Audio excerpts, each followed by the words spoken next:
Today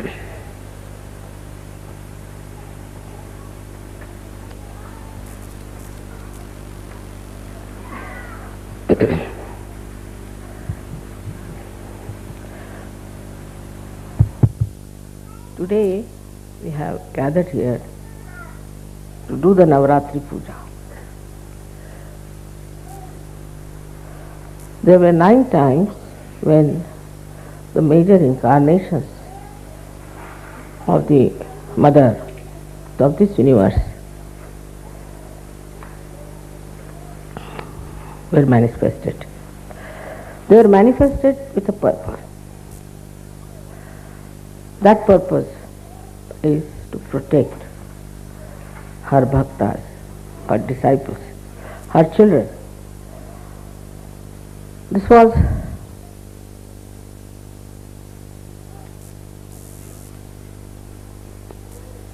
a binding love. She could not escape it. Mother's love is binding.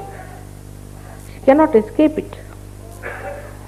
And she has to manifest it, work it out, and give that protection to all her children. This protection in the modern times has taken another form. In those days, the evil was trying to harm, to destroy the people who were righteous, who were bhaktas, who were doing good things, who wanted to lead a very religious life. So to save them, she incarnated. To protect them, she incarnated. But they knew what was good. They knew what was wrong. And they wanted to preserve their good life, their precious life. They didn't care for money, they didn't care for power, but just they wanted their life. Means they wanted to be alive, to worship the goddess. And when they were troubled or harmed or destroyed by these evil forces, she had to manifest. But in modern times, it's become very complicated, as the modern times are complicated. First of all, in the mind, in the lifestyle, in the society of good human beings, righteous human beings, fear of the wrong has entered. Like they are afraid, say, of their priests, of their churches, of their temples, of their mosques, which are all false. They are not afraid of God. They don't believe in God.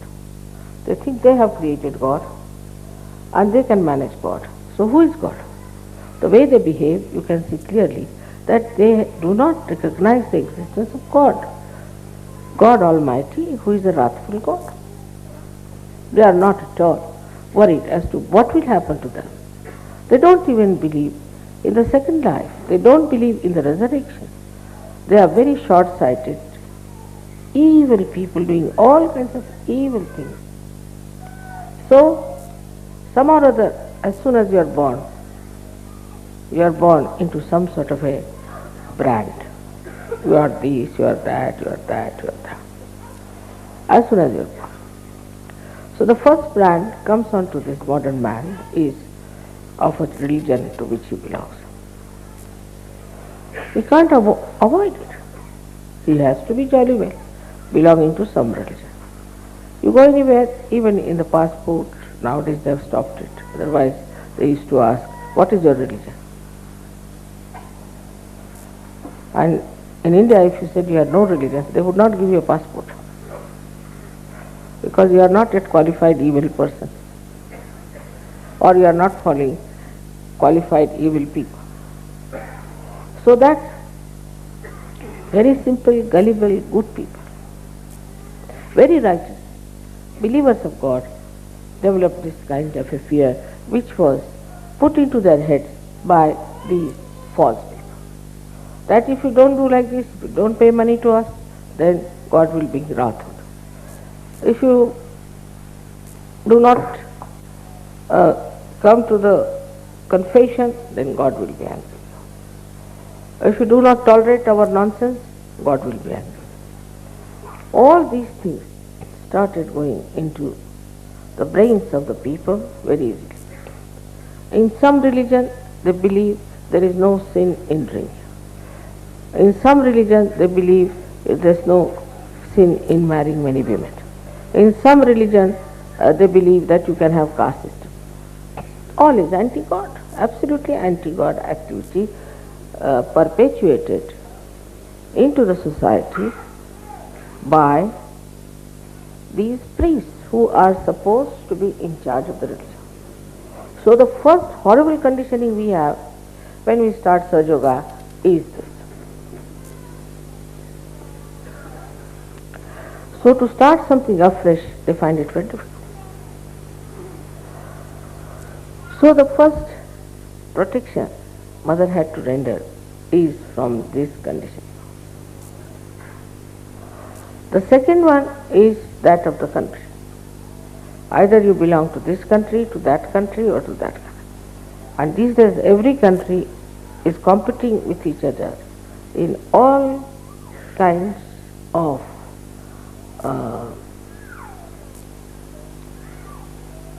corruption, mafia, all kinds of things. Every country. Suddenly you discover. You have faith in one country, you find, oh no, they were supporting certain person secretly. So whether they are democratic or anything, there is a kind of a mafia working everywhere under something.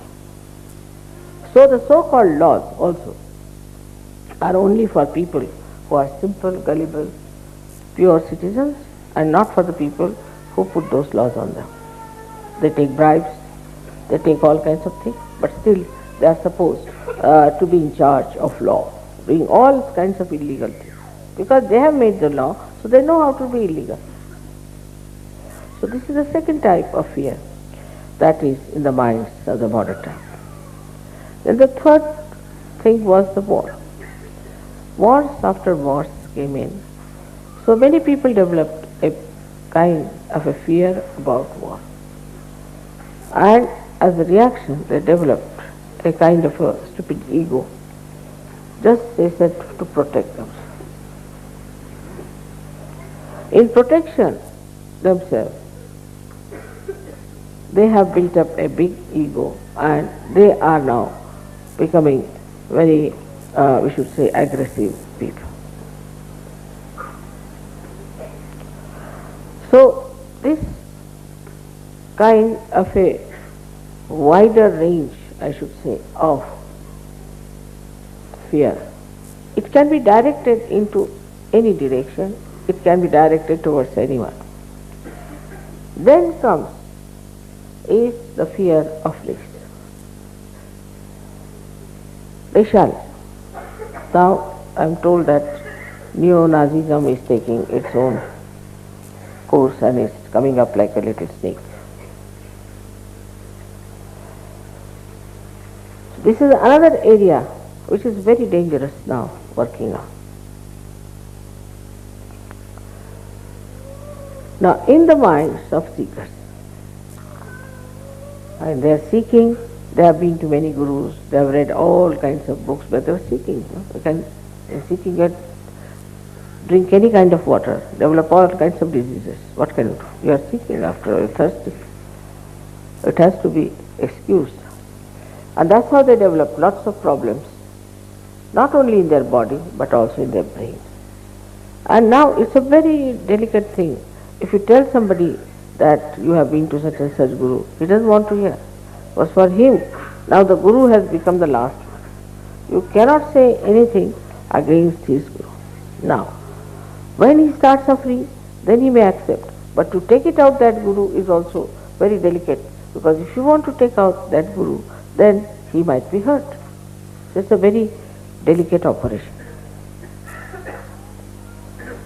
Then the modern society, the less said the better. The norms of modern society are given to us by people who were characterless, like Freud, who had no sense of morality, or by drunkards, though they don't have any statues of drunkards. But most of them, if you see the abandonment of our value system, comes through drinking. And the drinking was there, but not to this extent. I mean, everybody was not a drunkard. These days, everybody can be a drunkard. And there's no shame about it. With that drinking, our value system started dropping down, and people have accepted now the normal thing is abandonment. This is another way. Formerly, the parents used to support a person if he would take to God, if he would take to righteous life, or to something higher. And if they saw these qualities in their child, they used to be happy. But these days, the other way around, the parents don't like it. As if the parents have lost everything in themselves, so they want to hold on to their children, grandchildren, and possess them. And brainless creatures, because their brain has been already washed off. There's nothing in their brains. To fight the parents also is a big problem. So this kind of a fear is also there, that my mother should not know, my father should not know this. You can say from all sides, the fear is burning like flames. And we are now here in Kali Yuga. We have started Sahaja Yoga.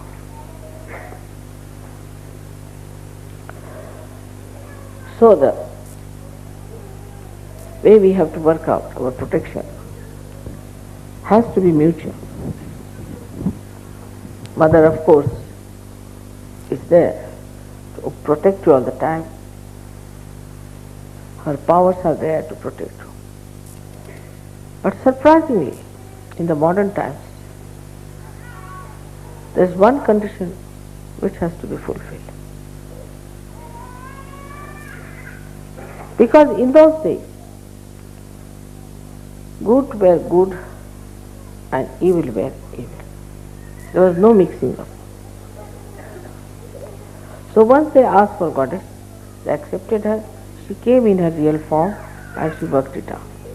But in modern times, you must know that all these evil things are also lingering in your head little bit here and there. People are extremely superficial. They are very much prone to the mass attitude, fashions, things like that. Sort of their personality is not that developed as that of those bhaktas who knew they were right, who knew they were righteous, who knew whatever they were doing was correct and were standing on their legs firm. So, the modern Sahaja Yogi is very different from the Sahaja Yogi of olden times. Because in the olden times, it was not easy to get realization. 1 in a billion or in a trillion. And they had to work very hard. So as they worked hard, very hard, they got cleansed and built up themselves and toiled. Like any art piece which takes time, is done with care, is definitely 1,000 times better than these modern artists just putting 2-3 lines like this. So today's human being is like a modern artist. You put one line and you say, you must see this in that person. You must have an identity. I mean, what identity you can have? With one line, you say, find out the identity. So the Sahaja Yogis which are today here have to realize that all these things are surrounding us. And these evil forces are also there. There are some within us, some are without. So it looks to be a very difficult task, but it's not. Because one condition, if you can understand, is that you have to recognize me. I know I'm Mahamaya, I'm really very clever at it.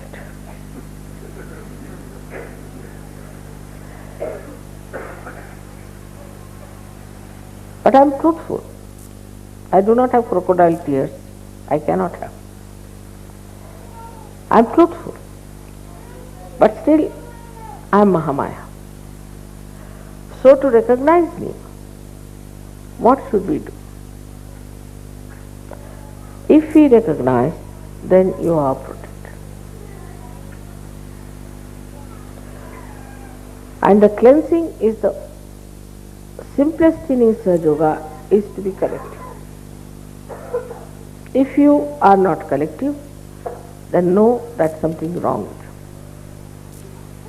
you. If you are collective, then as if you are taking your bath in the river Ganges. You don't have to go to Himalayas, you don't have to do individual sadhana much, you don't have to, just be collective. If you are collective, if you are enjoying the collective, then you should know that you are clean. No blemishes there. You are absolutely all right. Now the second part of this Mahamaya business. I had to be very close to you. I had to be extremely close. Talk to you, to have a report, to tell you everything about yoga, to make you absolutely aware of yourself. This had to be done, and with all these complications within your mind, within your heart, within your body, I had to work it out. To come close in the real form would have been very dangerous. So one had to be a Mahamaya. But despite that, if you could recognize me, to understand me, that I am Divine Personality, it's an incarnation. That's all the deities want. Then they'll look after you in every way.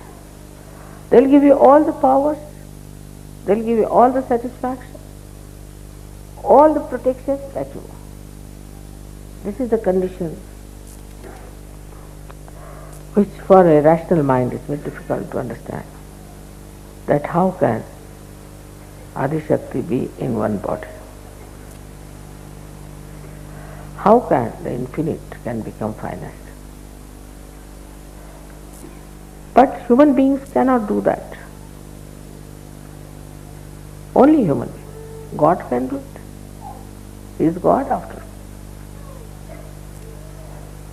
And if so, you have so many miracles, you have so many photographs, so many things to see, but this is what one has to recognize.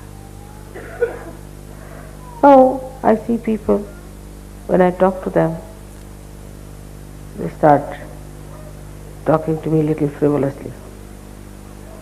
Not with that depth, not with that feeling that I am Mahamaya. Then some of them even answer me. Some of them, if I tell them something, they are ready to give an answer, explanation. Of course, this freedom I have given you deliberately. But must understand that you have to talk to me in a way that is, you would talk to Adi Shakti. Very important.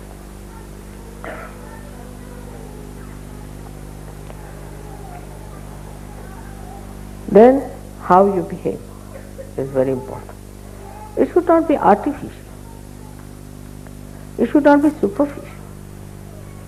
But best is to put your hand on your heart. Both the hands. And just try to feel. Your mother is Adi Shakti. She has created all this universe. She has created all this world. And she is for your protection. Even Sri Krishna could not protect Pandavas, They had to go in the forest, they had to suffer. But not such ways. As soon as I come to know about your problems, my attention can work. Sri Rama himself had to go to jungles. All this is given to you, this protection, because you are seekers of truth. And the truth is that I am the Adishakti incarnated.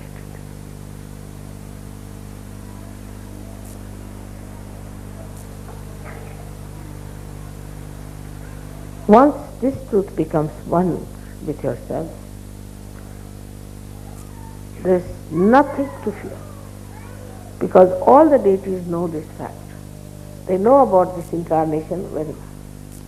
They are all prepared for it, and they will do anything to substantiate your belief. In every way they are trying to give you my photographs in the sky, this, that, all sorts of things. God knows what they are going to do today. They are so anxious. They are behind the stage, before the stage, all sides of the stage, listening to me, feeling happy that I am telling you the truth. But the way they recognize and the way they act, they never disobey.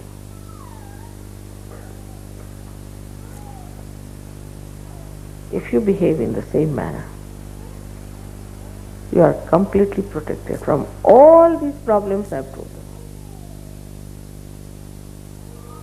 Now I won't say you shouldn't hate anyone, you shouldn't do nothing of the kind.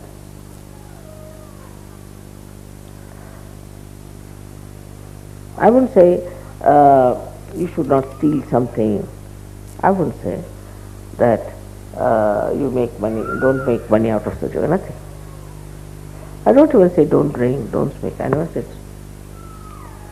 But automatically, once you know whom you are facing, in whose protection you are, automatically you will do that. Automatically.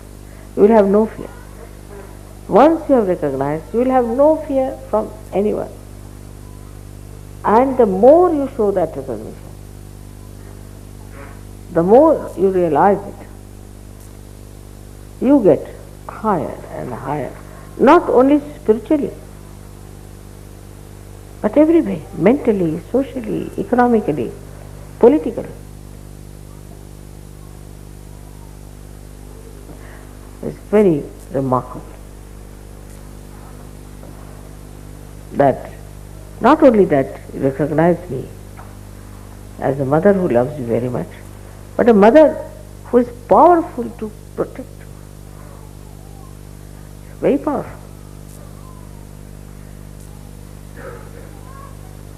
If you realize that, and if you feel that within your heart, supposing I correct you sometime, instead of feeling sad, you should see that how fortunate I am that Adishakti herself is correcting me.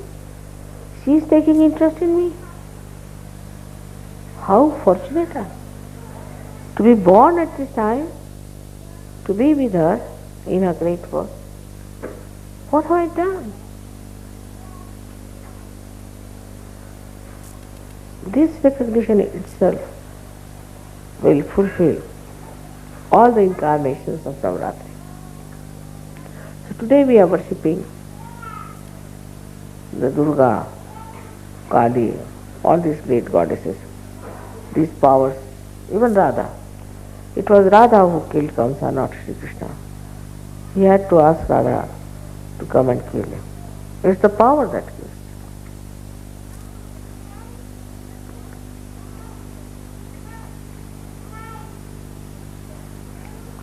So, if you realize that your mother is the Adishakti, I know of so many people.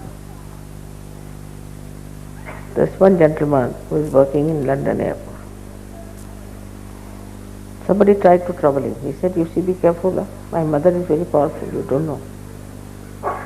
Next day that man lost his job, lost his business, lost this, lost this. And he came to me and said, now which is your mother? Let me see her.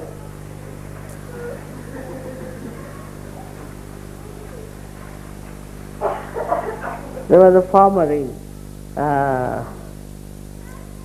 near Rauri.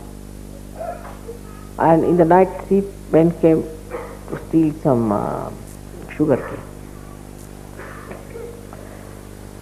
And next day they came and they said, which goddess do you worship? I said, what? There were 3 hefty people watching guarding your field. And we came just to, we thought better take some of this sugar cane after all. It looks so nice. And they beat us. Of course we never got hurt.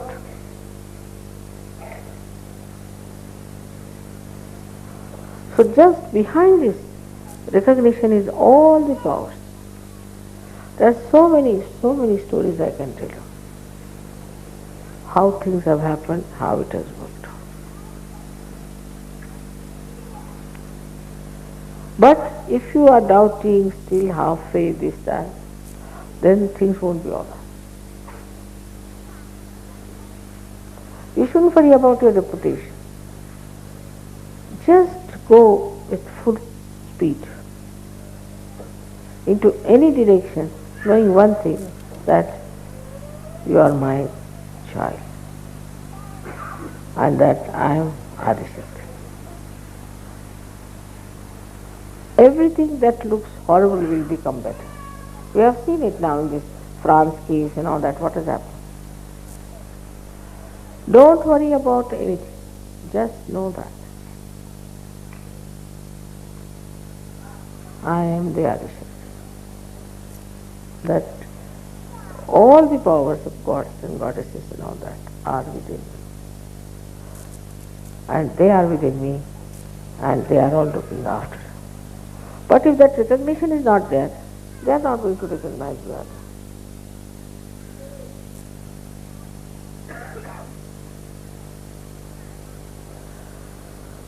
So for today's Navaratri, I have to tell you that just try to keep in mind that today you are worshipping the Adishakti and not only Durga. And you are worshipping Durga and all these goddesses to thank them. Because if they had not saved you that time, you would have been so frightened, you would have become bad people and you would not have been here. That is why we are thankful to them for saving us and giving us this protection at that time when we were very helpless.